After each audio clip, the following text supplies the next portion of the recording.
प्रशांत किशोर।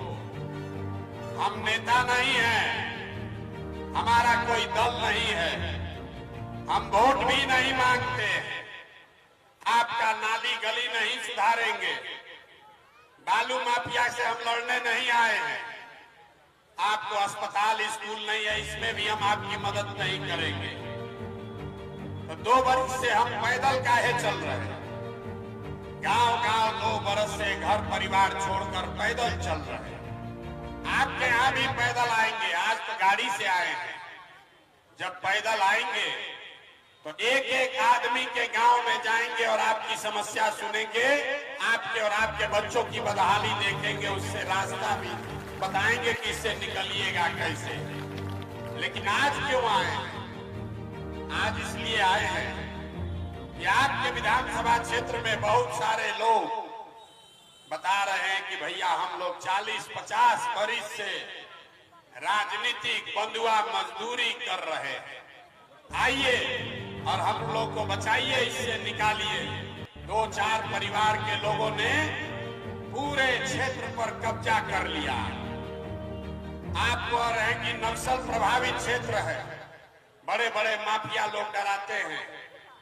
हम आए हैं यहाँ पर, हमारे आगे पीछे एक भी सिपाही नहीं है।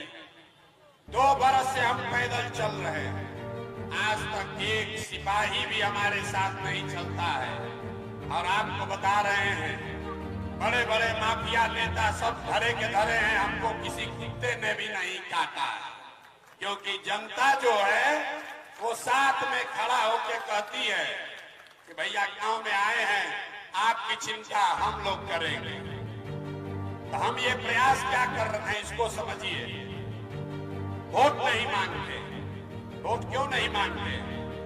वोट मांगने वाला तो हर 1-2 वर्ष में कोई ना कोई आता ही है। जो आता है यही कहता है हमको वोट दे दीजिए, हम आएंगे, आपका सब काम हो जाएगा। यही सुन सुन के आप जीवन भर से वोट दिए जा रहे हैं। पहले 40-45 बरस कांग्रेस को जिताए, फिर गरीब के बेटा लालू जी को राजा बना दिए। अभी 18-19 साल से नीतीश बाबू कुर्सी पर बैठे हैं। दिल्ली में आपने हमने मोदी जी को भी जिताकर देख लिया, आपका और आपके बच्चों का जीवन नहीं सुधरा। अब कोई आए हैं प्रशांत किशोर, आप हमारी बात सुनिएगा, हम पर भरोसा करके हमको वोट दीजिएगा। तो इसका क्या गारंटी है कि जीतने के बाद हम आपके साथ धोखा नहीं करेंगे?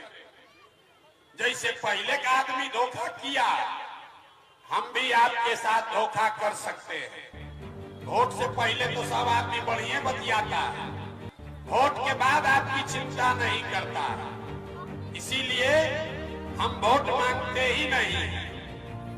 अभी 20 मिनट में आपको रास्ता बताएंगे, आप उस रास्ते को सीख लीजिए और उसके बाद जिसको मन है उसको जाकर वोट दे दीजिए, जिसको मन है उसको वोट दीजिए।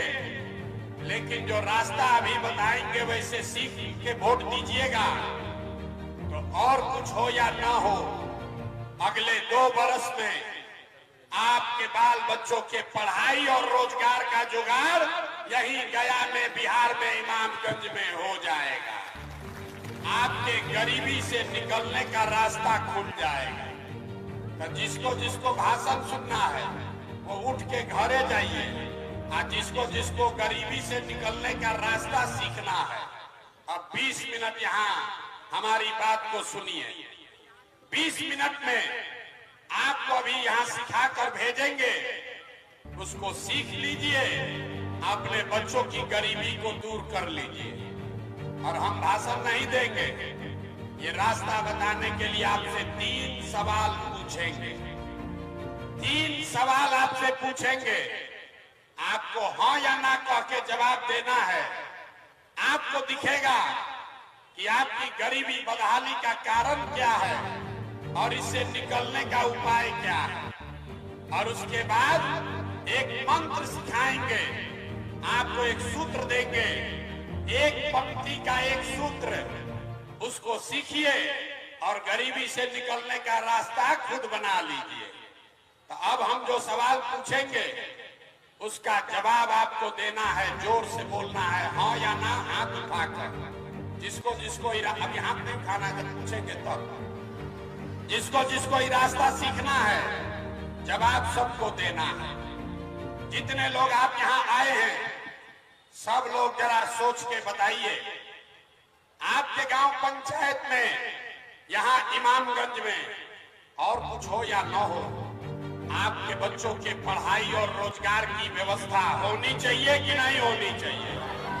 एक एक आदमी को हाथ उठाना है जो खड़ा है, उसको भी जोर से बोलिए, जोर से बोलिए, होना चाहिए कि नहीं होना चाहिए?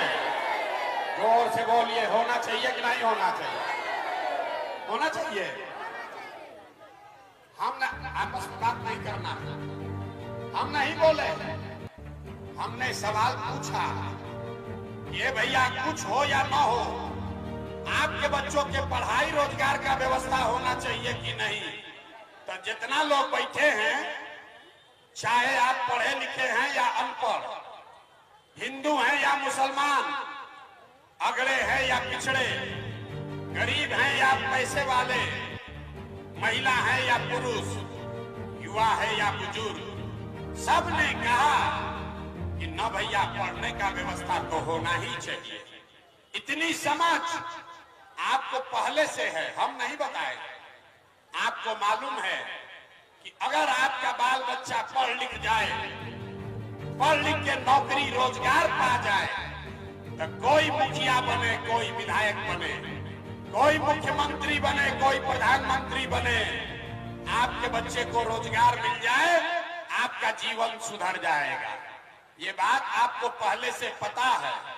अब आपको दिखाते हैं कि आप इतना गरीबी बदहाली में क्यों हैं। सब आदमी एक बार अपने अपने बच्चों का चेहरा याद कर लीजिए, एक बार अपने अपने बच्चों का चेहरा याद कीजिए और अपने बच्चों के नाम पर ईमानदारी से बताइए, आप में से किसने जीवन में एक बार भी अपने बच्चों के पढ़ाई और रोजगार के लिए वोट दिया है? देखिए अपने इमामगंज के लोगों का दुर्दशा देखिए। अभी कितना जोर से बोले हैं, ये भैया पढ़ाई या रोजगार होना चाहिए। और हम पूछे कि किसने पढ़ाई रोजगार के लिए वोट दिया है? नेताजी के लिए नहीं, अपने बच्चों के पढ़ाई रोजगार के लिए किसने वोट दिया है? एक आदमी भी नहीं बोल रहा, चुप। ये आपकी बर्बादी का दुर्दशा का पहला कारण है। आप नेता को गाली दे रहे हैं, कोई लालू जी को दोषी कह रहा, कोई मोदी जी को गरिया रहा, कोई नीतीश को कह रहा, कोई कांग्रेस को कह रहा। अरे भाई, आपने तो अपने बच्चों की कभी चिंता नहीं की। आप कह रहे हैं कि हमको पढ़ाई रोजगार चाहिए, अब पढ़ाई रोजगार के लिए कभी वोटे नहीं दिए तो मिलेगा कैसे?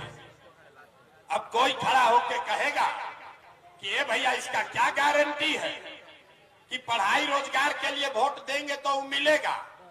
किसको वोट हम लोग दें? हम लोग तो सबको वोट देकर देख लिए। तो हम अभी आपको 2 मिनट में दिखाएंगे कि वोट जिसको भी देना है दीजिए, आपके बच्चों को पढ़ाई रोजगार कैसे मिलेगा अभी देख कर जाइए। दूसरे सवाल का जवाब दीजिए। हमको 3 सवाल पूछना है, एगो पूछे, 2 बाकी है। सब लोग जरा सोच के बताइए, और कुछ हो या ना हो, आपने अपने जीवन में जिसको भी वोट दिया, उन नेताओं ने, उन दलों ने आपका और आपके बच्चों का काम किया है कि नहीं किया है? हाथ उठाकर बताइए, किया है कि नहीं किया? सबको बोलना है, हाथ उठाकर बताओ भैया जोर से। नेता लोग आपका काम किया है कि नहीं किया है? जोर से बोलिए, किया है कि नहीं किया है? नहीं किया है, नहीं किया है ना? सब लोग बोला है। अब पीछे मत हटिएगा, सब लोग, पूरा गांव समाज देख रहा है। यहाँ बैठा हुआ एक एक आदमी कह रहा है कि जिस नेता को भी हम लोग वोट दिए, आज तक हम लोग का कोई कामे नहीं हुआ। तो हम अभी आपके आंख के सामने से पर्दा हटाएंगे। 2 मिनट में आपको दिखेगा कि किस नेता को वोट देने से आपको पढ़ाई रोजगार मिलेगा। जब सही बात बोले तो सबको हाँ बोलना है, गलत बोले तो ना बोलिएगा। पूरे बिहार में इमामगंज गया में भी 5 किलो अनाज के लालच में बहुत सारे लोगों ने मोदी जी को, भाजपा को वोट दिया है। तब बिहार में चाहे जितना चोरी भ्रष्टाचार है, 1 किलो चोरी करके 4 किलो अनाज यहाँ के गरीब को मिल रहा है कि नहीं मिल रहा है? अरे जोर से बोलो भैया, मिल रहा है कि नहीं मिल रहा है? मिल रहा है।